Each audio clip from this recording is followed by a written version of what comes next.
As die voete jeek, dan jeek hulle. Geskryf deur Maritjie Steenkamp. As die voete jeek, dan jeek hulle.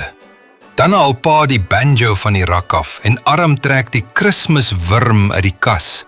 Ma kry die meel en die horing word geblaas, dat almal weet, dis opskoptyd, boeremusiek joeluit. Die meisies maak hulle lippe rooi, druk hulle hare reg en smeer ruimskoots rooisel aan die perskewangetjies. Die wye blomrompe swaai heen en weer, saam op die ritme van hul wulpse heepies. Die jong manne se velskoene is styf geknoop en Joop se broek sit netjies aan sy verleidelike bas. Die skottels vleis en vars brood word op die houttafel op die stoep gepak. Die gitare is klaar gestem en die trekklavier word ver getrek. Dis die kalfie wals, die setees, die vasstrap en die polka.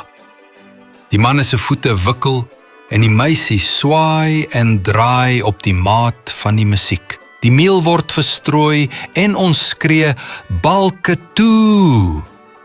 Ons tone krul van plesier en die ou mense drink met skuifelende voete hulle gemmerbier. Dit is ons mense, my mense se manier. Kom kuier gerus by Boekwurm. Daar is stories en vele meer. Dankie vir die saamluister.